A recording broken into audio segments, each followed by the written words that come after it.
क्या डिस्कस कर रहे हैं, कैसे पेपर लिखना है। ठीक है, पेपर तुम्हें 70 नंबर का ही आता होगा, ये सोच के जाओ।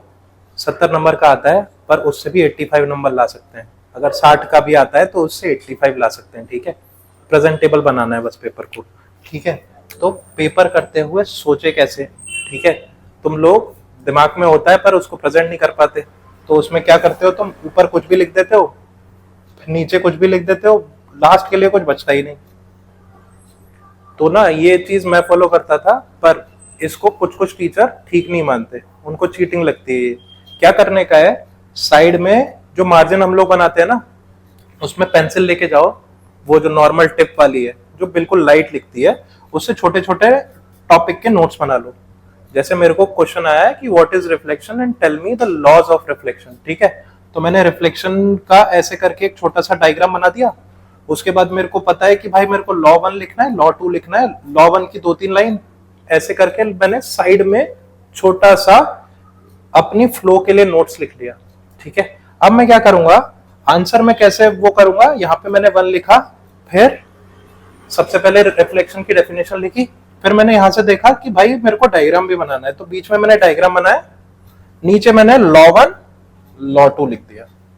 ठीक है, तो सोचना कैसे है, सोच के लिखना कैसे है। ठीक है, अब शॉन जैसे लोग क्या करेंगे, सोचेंगे लिखेंगे, सोचेंगे लिखेंगे, तो सोचते सोचते लिखते लिखते बीच में मिस्टेक हो सकती है ना, इसलिए पहले ही फ्रेम कर लो।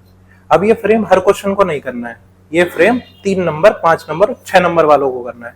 2 नंबर में लिख देना है 2-3 लाइन, टेंशन नहीं लेना है ज्यादा 2-3 नंबर का। दूसरी चीज, एक चीज अपन सोचते हैं कि एमसीक्यू करें, सबसे पहले एमसीक्यू करोगे सबसे ज्यादा मार्क्स कटेगा। ठीक है, इनकेस नहीं आया तो कॉन्फिडेंस भी लो हो जाएगा, तो एमसीक्यू पे एक नजर मारो, आता है वेल एंड गुड, नहीं आता है छोड़ दो, जगह जगह छोड़ दो, बाद में देखेंगे।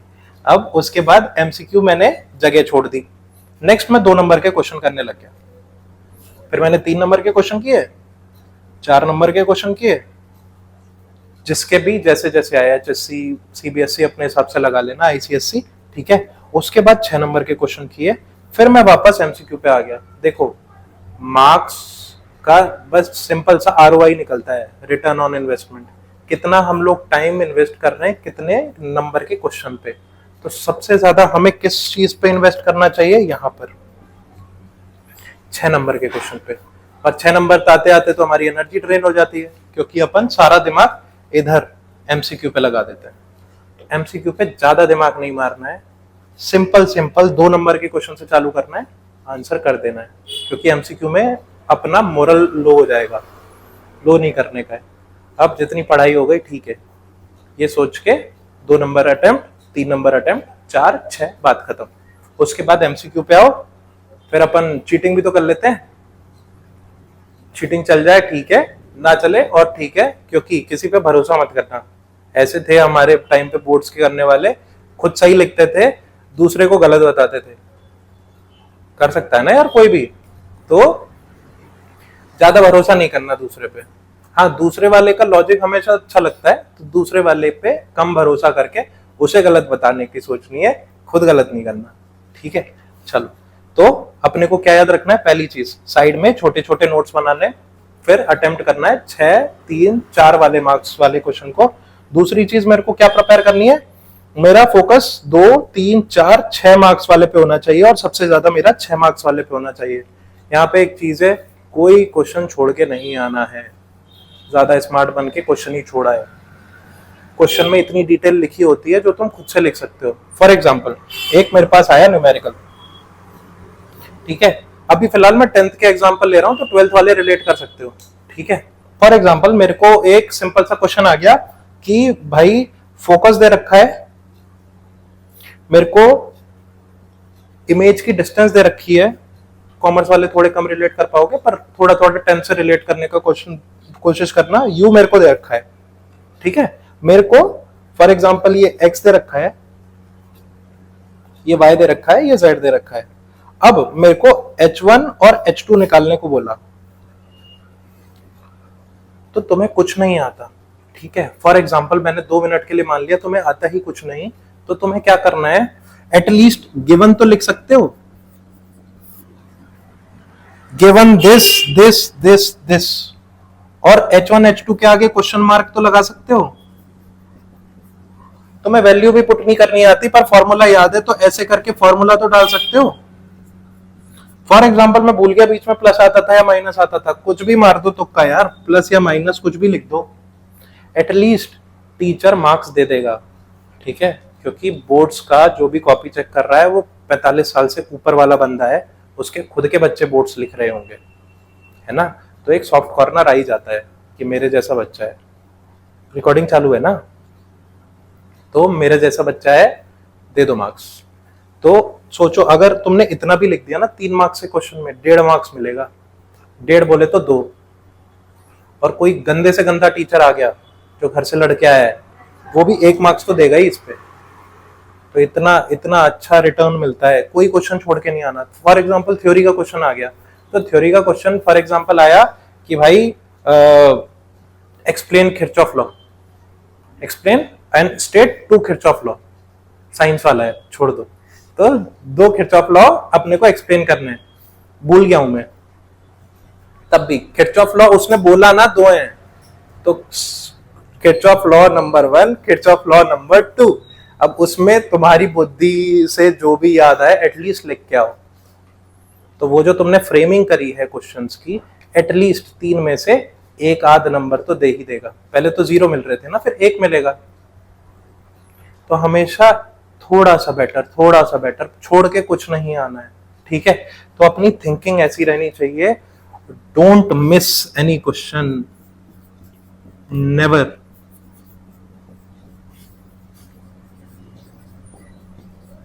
इंपॉर्टेंट है ये, ठीक है, कभी नहीं छोड़ना है कोई भी क्वेश्चन।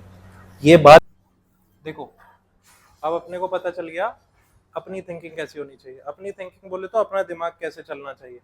अपने को मैक्सिमम आउटपुट लेके आना है। अविनाश इधर इधर छोड़, बाद में लिख ले। अपने को मैक्सिमम आउटपुट लेके आना है, ठीक है, जितना आता है। देखो सीबीएसई, एचएससी, आईसीएसई तीनों में ना फेल होना ज्यादा डिफिकल्ट है, पास होना उतना डिफिकल्ट नहीं है। तो थोड़ा भी लिख के आओगे, स्टेप मार्किंग है, टीचर देगा मार्क्स। ठीक है, अब देखो तुम्हारी थिंकिंग पे बात की अभी हमने, अब टीचर की थिंकिंग पे बात करते कि टीचर क्या सोचता है कॉपी चेक करते समय। ठीक है, अब देखो पहली चीज, हर टीचर को, बोर्ड्स वाले टीचर को एटलीस्ट 60+ कॉपी चेक करनी होती है, डिपेंडिंग अपॉन उस पर कितना लोड है। 40 तो आती ही आती है दिन की 40 कॉपीज। उनको पैसा भी मिलता है उस कॉपी को चेक करने का, 6 से 8 रुपए पर कॉपी। तो देखो उनको मिल रहा है पैसा, वो चेक करेंगे ढंग से, पर अगर तुम उनका काम आसान कर दो तो अच्छी बात है ना। अगर तुम उनका काम आसान कर दो तो तुम्हें एटलीस्ट 2 से 3 मार्क्स एडिशनल मिल सकते हैं फ्री के। ठीक है, जैसे अपन विजिबिलिटी अच्छी करते हैं। विजिबिलिटी का मतलब है कि हम अपनी कॉपी को प्रेजेंटेबल बना लें। अब प्रेजेंटेबल कैसे बना सकते हैं, देखो फॉर एग्जाम्पल पहला उसका लिए आइडिया है, दोनों तरफ मार्जिन खींच दो, make margin both side.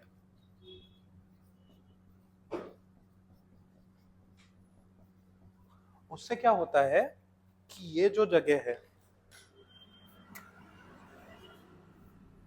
Teacher यहाँ पे कॉपी चेक करता है और यहाँ पे मार्क्स लिखता जाता है।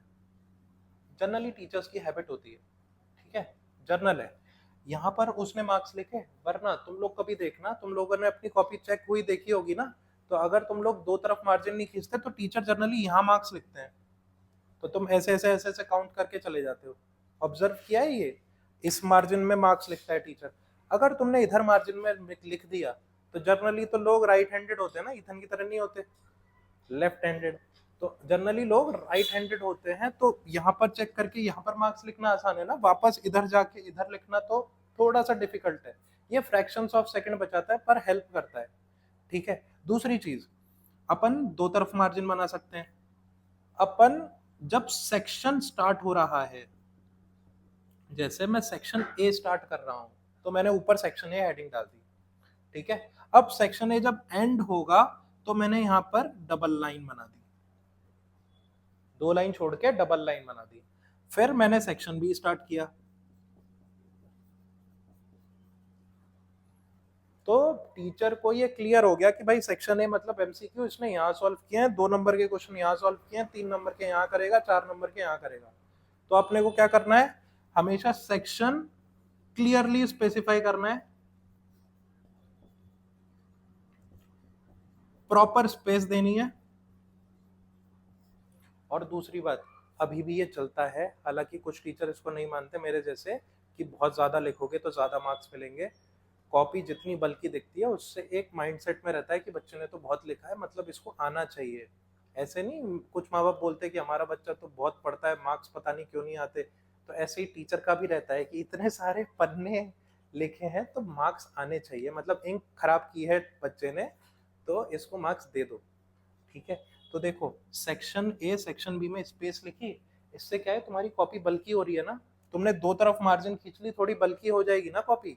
जो चीज आधे पेज में आनी चाहिए वो 1 पेज में आएगी। तो टीचर को ऐसा लगेगा ना कि 2 नंबर के क्वेश्चन में भी भाई आधा पेज लिख के आया है, वरना तो 2 लाइन में तुम लोग खत्म कर दोगे। तो क्या करने का है, मैंने मेरी ये कॉपी है, दोनों तरफ मैंने मार्जिन खींची, अब मैं बस इतना ही लिख के आ रहा हूं। तो 2 लाइन की चीज 4 लाइन की हो गई। तो 2 नंबर में 4 लाइन की लिखनी होती है, बीच में अगर तुमने कोई डायग्राम या फॉर्मूला लिख दिया, बात खत्म, पूरे 2 नंबर तुम्हारे।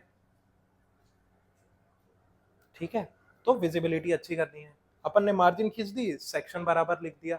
और क्या कर सकते हैं हम लोग, और हम लोग ना एक सिंपल सी चीज कर सकते हैं, क्या, मोटा मोटा नहीं, फिर वो अप नहीं नहीं,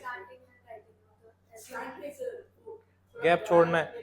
देखो ज्यादा गैप छोड़ोगे तो ज्यादा विजिबिलिटी आ जाएगी, ज्यादा विजिबिलिटी आ जाएगी तो तुम लोग क्या लिखते हो तुम्हें भी पता है। विजिबिलिटी देनी है पर उतनी नहीं देनी कि टीचर को पता चल जाए कि तुम पापी हो, है ना, उतना नहीं करने का है। तुम्हें सिंपली बताना है कि हमने आपकी विजिबिलिटी के लिए थोड़ी सी जगह छोड़ी है, ज्यादा नहीं छोड़नी है। और ये बड़ा बड़ा छोटा छोटा लिखने का ज्यादा मत सोचना। हालांकि ऐसा बोला जाता है कि जिसकी थोड़ी छोटी हैंड राइटिंग है, जैसे मेरी थोड़ी छोटी हैंड राइटिंग थी, तो मेरे से मेरे टीचर्स ने बोला कि थोड़ा बड़ा लिखा कर, उससे क्या है विजिबिलिटी अच्छी होती है, पर ज्यादा भी बड़ा नहीं लिखना है, नॉर्मल लिखना है जो मार्जिन के बीच में आ जाए। अगर मेरी ये मार्जिन चल रही है तो यहाँ तक मेरा अल्फाबेट खत्म हो जाना चाहिए, इससे ज्यादा नहीं। कुछ लोग कर्सिव लिख के आते हैं वो भी ठीक है, पर ज्यादा मॉड्यूलेट नहीं करना है, क्योंकि ज्यादा मॉड्यूलेट करोगे हैंड राइटिंग पे ध्यान जाएगा, कॉन्सेप्ट भूल जाओगे। ठीक है, तीसरी चीज इसमें क्या कर सकते हैं हम लोग, हाईलाइट करना है। देखो जितना हाईलाइट करके आओगे 70% चांसेस है टीचर वही पढ़ेगा। अब हाईलाइट का मतलब क्या होता है, सिंपल, अगर मैं यहाँ पर फॉर एग्जाम्पल लिख रहा हूं माई नेम इज आदित्य, अब टीचर के लिए ये इंपॉर्टेंट नहीं है, माई इंपॉर्टेंट नहीं है, इज इंपॉर्टेंट नहीं है। ठीक है, टीचर के लिए बस इंपॉर्टेंट है नाम क्या है, आदित्य, बात खत्म। ठीक है, फॉर एग्जाम्पल अगर मैं फर्स्ट लॉ ऑफ रिफ्लेक्शन लिख रहा हूं, मे बी क्या होता है first law of reflection, I is equals to R, that means incident angle is equals to reflected angle। तो मैं बस ये लिख रहा हूं, first law states that incident angle equals to reflected angle. अब इसमें मैं फर्स्ट लॉ स्टेट्स दैट, इतने ये जो फालतू की चीज है ना, इससे मैं टीचर को कोई खास मतलब है नहीं।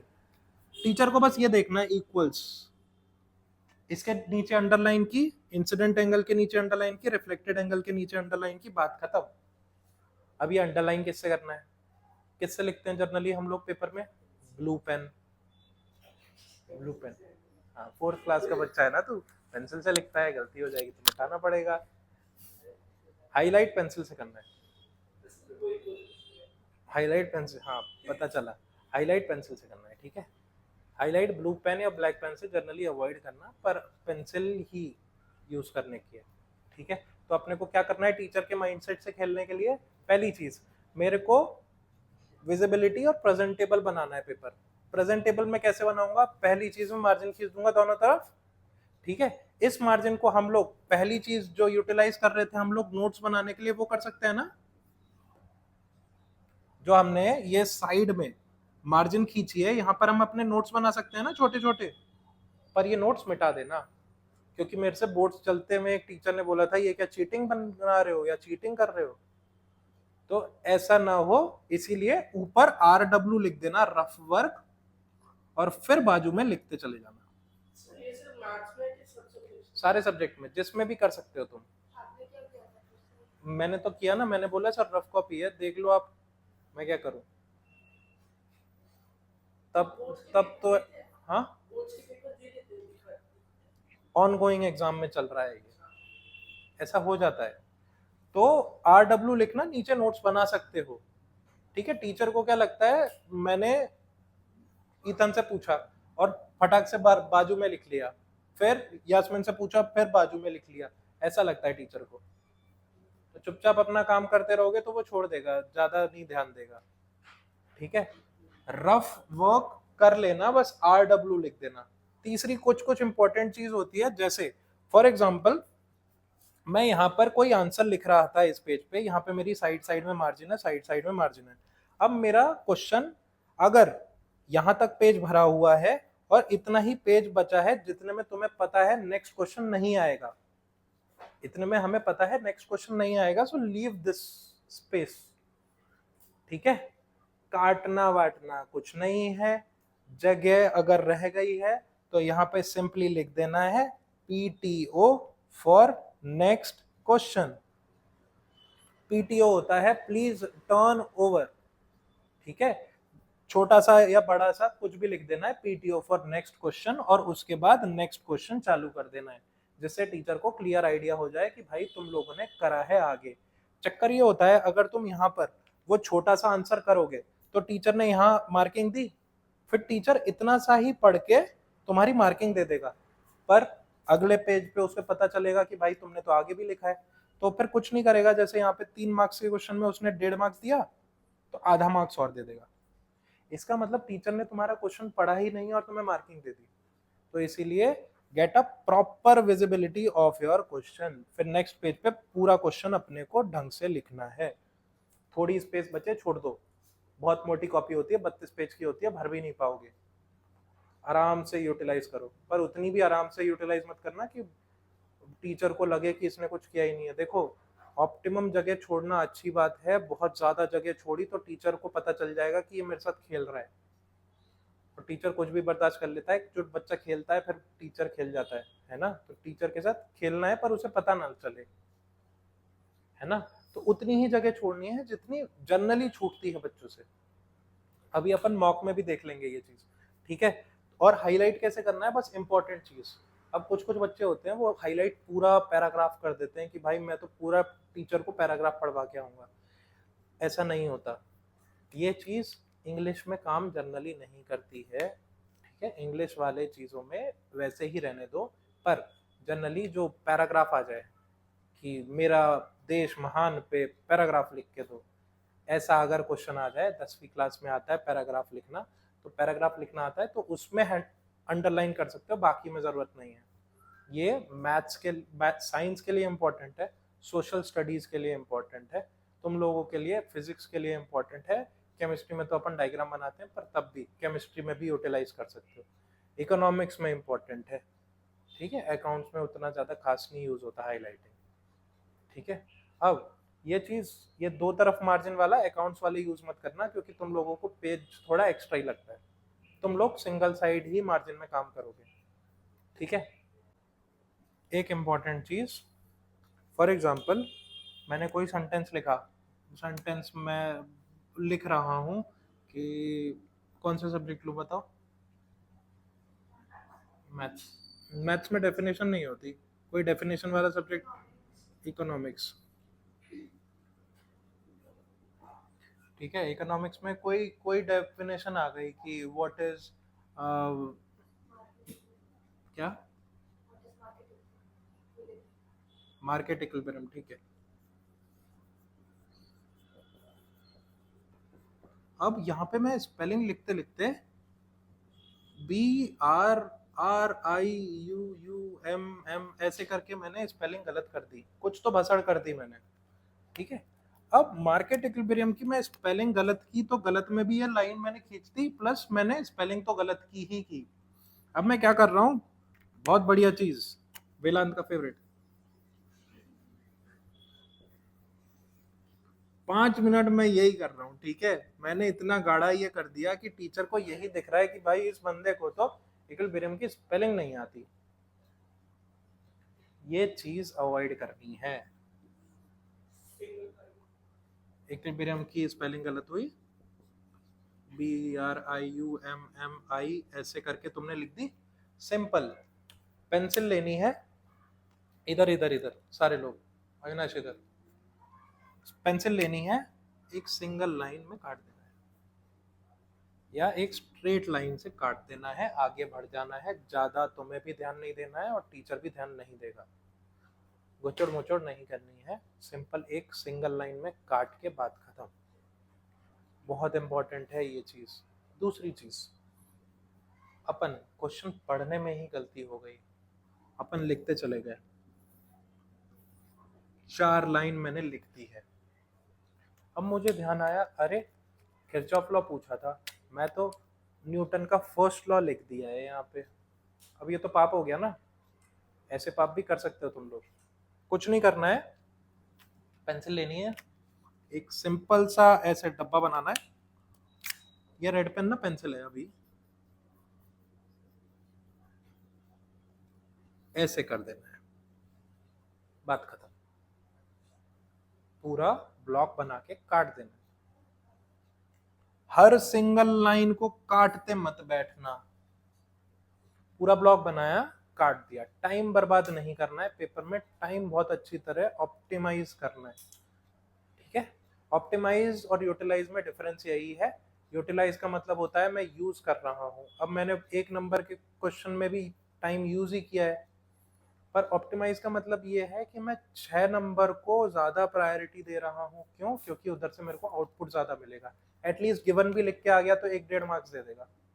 1 मार्क्स का ऑब्जेक्टिव तो मुझे या तो सही या गलत ही दे सकता है ना, और मैक्सिमम कितने मार्क्स काट लेगा, 8 से 12 मार्क्स काट सकता है, उससे ज्यादा नहीं काट सकता ऑब्जेक्टिव। पूरे ही गलत हो गए, तुम्हारा दिन चला ही नहीं, सबका ए लगा के आए थे, सारे गलत हो गए।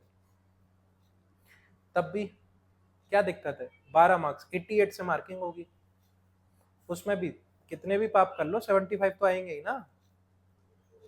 तो जब 75 आ रहे हैं तो उसको 85 में चेंज किया जा सकता है, 85 आ रहे हैं तो उसे 90 में चेंज किया जा सकता है, 90 आ रहे हैं तो उसको 95 में चेंज किया जा सकता है, ठीक है। तो गुचड़ मुचड़ नहीं करनी, सिंगल लाइन से काटना है। Use pencil for this, use pencil for this. Now ये जो लाइन खींच रहे हो, यूज स्केल, एटलीस्ट नीटनेस दिखानी है मेरे को, ठीक है। ये जो लाइन खींची है मैंने by using scale, scale pencil eraser नहीं भूलनी है, ठीक है, important. Scale pencil eraser, eraser नहीं नहीं लेके जाना, वो इरेजर मत लेके जाना जो काली हो चुकी है, जो तुम इरेज करो पूरा पेज ब्लैक कर दे, न्यू इरेजर। यहाँ इंपॉर्टेंट चीज है ये बहुत बहुत माइन्यूट चीज है, पर यार सच में ये हेल्प करती है। पेज पूरा गंदा हो जाता है, बहुत बुरा लगता है वो, मैं चेक करता हूँ ना कॉपी तो मैं देखता हूँ पूरा पेज काला करके आते हैं बच्चे, प्रॉपर गंदी इरेजर से। कुछ कुछ स्मार्ट होते हैं, वो बेंच पे पहले उसको क्लीन कर लेते हैं, बेंच पे रब करके, कुछ कुछ कॉपी पे क्लीन करते हैं, फिर साफ हो जाती है उनकी इरेजर। तो ऐसे नहीं करना है, इरेजर अच्छी लेके जाना, ठीक है। टीचर को अच्छा दिखना चाहिए तुम्हारा पेपर, कम आता हो चलेगा, प्रेजेंटेबल हमेशा, ठीक है, यही मार्केटिंग है। देखो स्केल से मैंने खींचा, अब और कैसे मिस्टेक कर सकता हूं मैं, फॉर एग्जाम्पल मेरे को 1 2 3 4 5 ऐसे क्रोनोलॉजी चल रही थी, पर कभी कभी हमें पेपर में थोड़ा सा घबराहट हो जाती है, सबके साथ होता है बोर्ड्स में, तो 5 की जगह ना मैंने यहाँ पे 6वां क्वेश्चन कर दिया, 5वां क्वेश्चन मेरे को स्किप हो गया, और ये मुझे पता है कब पता चला, जब मैं लास्ट में चेक कर रहा था कि मैंने सारे क्वेश्चन अटेम्प्ट किए हैं कि नहीं, तो मैंने 1 देखा, 2 देखा, 3 देखा, 4 देखा, पर देखा या 5वां क्वेश्चन का तो आंसर ही नहीं है। अब कैसे घुसाऊंगा इस आंसर को? इसीलिए जब जब हम एमसीक्यू लिखते हैं तो एमसीक्यू फर्स्ट लिखा, उसके नीचे एक लाइन छोड़ दी, सेकंड लिखा, एक लाइन छोड़ दी, थर्ड लिखा, एक लाइन छोड़ दी। एमसीक्यू तो यहां एकोमोडेट हो जाएगा इतनी छोटी सी स्पेस में, पर क्या पता मैंने थियोरेटिकल क्वेश्चन मिस किया हो सकता है ना कि मैंने थियोरेटिकल क्वेश्चन मिस कर दिया।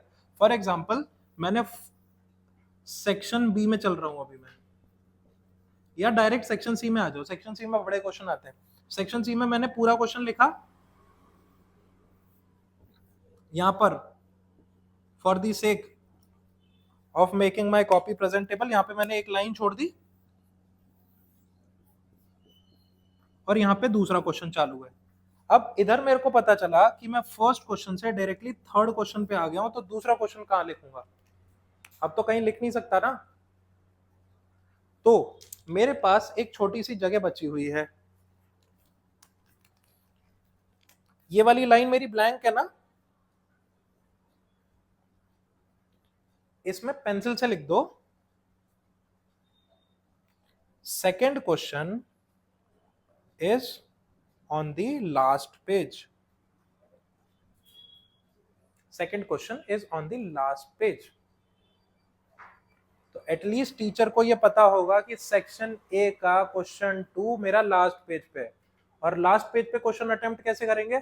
अब मैं लास्ट पेज पे आ गया हूं, यहां पर मेरा लास्ट पेज है, तो लास्ट पेज पे मैं पूरी डिटेल लिखूंगा, section B question number 2 answer. सिर्फ 2 करके आंसर नहीं लिखने का, सेक्शन बी 2 आंसर। समझा? ये करते हैं कुछ लोग ना, फिर लास्ट में पीछे 2 नंबर का क्वेश्चन लिख देते हैं, तो टीचर कंफ्यूज रहता है थोड़ी देर, फिर टीचर का मूड खराब होगा, तुम्हें आता भी होगा तब भी पूरे 3 मार्क्स नहीं देगा वो बोलेगा एक तो क्वेश्चन भूल रहा है, फिर कम से कम 1 मार्क्स तो काटेगा ही काटेगा 100%। तो इसलिए ऐसे करके थोड़ा सा उसको स्पेसिफाई कर देने का है टीचर को। ठीक है, ये इंपॉर्टेंट है, बहुत इंपॉर्टेंट है ये बहुत माइन्यूट सी चीज है, अगर दिमाग में कहीं ना कहीं पड़ी हुई है तो उस टाइम पे याद आ जाएगी। ठीक है।